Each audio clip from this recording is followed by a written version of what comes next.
It was supposed to be a routine traffic stop, but when Officer Daniels pulled over a speeding hearse at midnight, he had no idea he was about to uncover a terrifying secret that would haunt him forever. Why was the coffin rattling from the inside? And who or what was actually inside it? It was just past midnight when Officer Daniels began his routine patrol along the old Ridgeway Highway, a stretch of road known more for deer crossings than for traffic. The sky was dark and moonless, the trees on either side casting eerie shadows that seemed to move with the wind. Everything was silent, almost unnaturally so. Suddenly, the calm was broken by the roar of an engine. Out of the darkness, a black hearse emerged, its headlights slicing through the fog as it sped down the road, going at least 20 miles over the limit. Daniels blinked in confusion. Hearse? At this hour? And why was it speeding? He flipped on his siren and tailed the vehicle. The hearse slowed, pulling over to the gravel shoulder with an odd sense of reluctance. As Daniels approached, he noticed the driver, an elderly man with pale skin, sweat beading on his forehead despite the cold. His hands trembled on the steering wheel, and he kept glancing at the rearview mirror. Not at the cop, but at whatever was in the back. License and registration? Daniels asked, shining his flashlight inside. The driver hesitated, then handed them over with a shaky hand. "I'm just making a delivery," he said, his voice barely above a whisper. Daniels raised an eyebrow. "A delivery? In a hearse? At midnight?" Something wasn't right. And Officer Daniels was about to find out just how wrong things could get. As Officer Daniels walked toward the rear of the hearse, an uneasy chill crept up his spine. He wasn't a man easily rattled. He'd served over 15 years on the force and had seen his share of strange things. But something about this situation felt off, unnaturally off. He paused near the back door of the vehicle, his hand resting on his holster. That's when he heard it. Thump. A soft but unmistakable sound. Then again, thump. Scratch, scratch.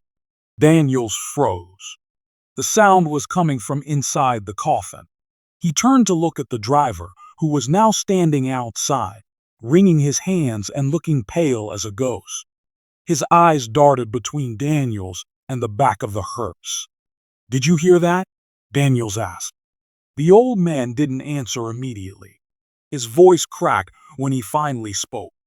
"Sir, I'm begging you, please don't open it. You don't know what's in there. It's not what you think. I was told to take it far, far away, where no one would ever find it." Daniels narrowed his eyes. "Who told you that?" The man looked like he might cry. "They didn't give me a name, just money, and a warning. Never stop. Never open the coffin. Never listen to the noises." Another loud bang came from the inside of the coffin, so forceful it shook the hearse slightly. Daniels instinctively drew his flashlight closer to the handle. The metal was cold to the touch, but it vibrated faintly as if something inside was trying to escape. "You expect me to ignore this?" Daniels said, his voice firm. "I have to make sure there's no one trapped inside. This could be a matter of life or death." The old man stepped back, his voice now frantic. "It's already dead, officer. That's the problem. It should be dead." Daniels didn't wait. He had no idea what he was about to uncover, but in his gut, he knew it wouldn't be good. Officer Daniels took a deep breath as he reached for the latch of the coffin. The air around him felt heavier, colder, even though it was the middle of summer. The driver stood back, arms crossed tightly over his chest, whispering something under his breath.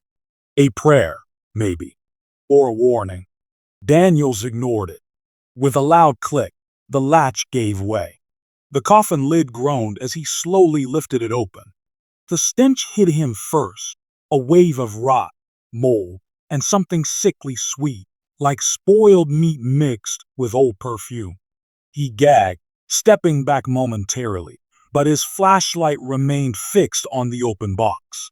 What he saw next made his blood run cold. The coffin was empty, no body, no corpse, just a smooth black mirror, polished like obsidian, fixed to the inside. Around the mirror, the interior was covered in deep scratch marks, as though someone or something had tried to claw its way out. Thick iron chains were bolted to the inside walls, all of them broken. And in the center of the mirror, scrawled in what looked like dried blood, were the words, HCWJOCIT. Daniel stepped closer, trying to understand what he was looking at. He shone his flashlight on the writing, wondering if it was some sick joke. That's when the mirror pulsed, just once, like a ripple across still water. Startled, Daniel stared into it. And that's when he saw it. His own reflection, smiling back at him. But it wasn't his smile. It was twisted, evil. Its eyes were black. And as he watched, the reflection raised a hand and pressed it against the inside of the mirror from the other side. Daniel stumbled backward, his heart pounding. The driver cried out, "You look. Oh God, you look." It's awake now. For the first time in his career, Officer Daniels truly felt afraid.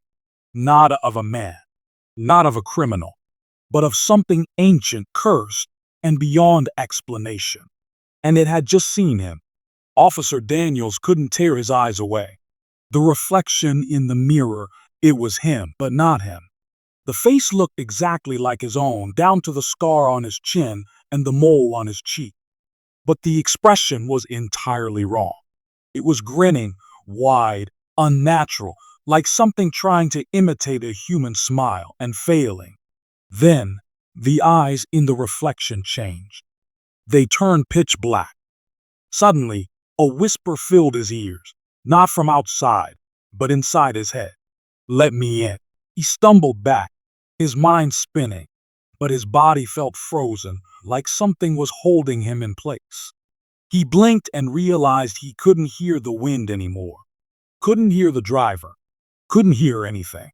Just that voice. "I see you now." Then, the reflection moved without him.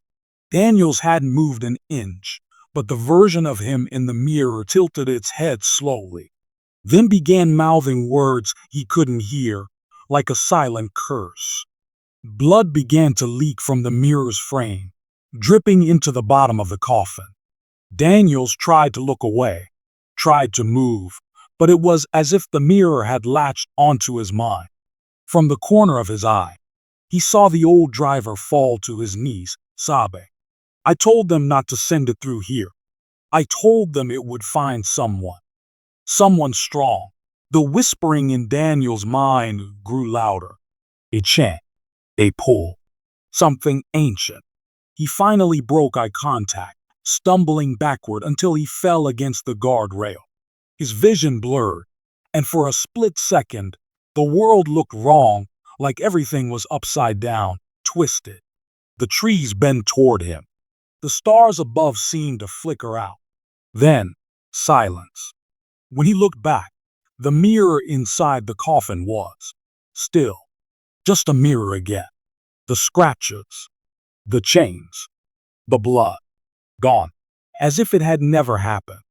But something had changed inside Daniels. Something had come through, and it was still smiling. By the next morning, Officer Daniels was gone. No calls had come over the radio. No backup was requested. His patrol car was found parked on the side of Ridgeway Highway with its lights still flashing, and his badge resting neatly on the hood. There were no signs of a struggle, no footprints, no blood, nothing except for one strange detail. The coffin and the hearse had vanished. When authorities questioned the local funeral homes, none of them had a record of any nighttime transport. No funerals were scheduled. No drivers missing. It was as if the black hearse had never existed. But then something even more unsettling happened. A few days later, a new hearse appeared outside the old Hollow Pines funeral home. No one had seen it arrive. It just showed up overnight. It was identical to the one Officer Daniels had stopped, same vintage design, same black paint chipped at the edges. The townsfolk whispered, but no one dared go near it. Then people began spotting the driver. He wore a police officer's uniform. His face looked familiar, too familiar. Pale skin, blank eyes, a stiff, unnatural smile. He didn't speak, didn't blink, just stood beside the hearse at dusk, as if waiting for someone or something. Some say they've seen him driving slowly past their houses at night, headlights off, staring.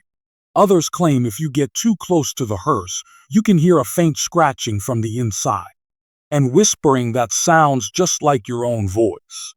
As for Officer Daniels, he was never seen again. But if you ever find yourself driving down Ridgeway Highway on a moonless night, and you see a black hearse ahead creeping along the road, whatever you do, don't look in the mirror.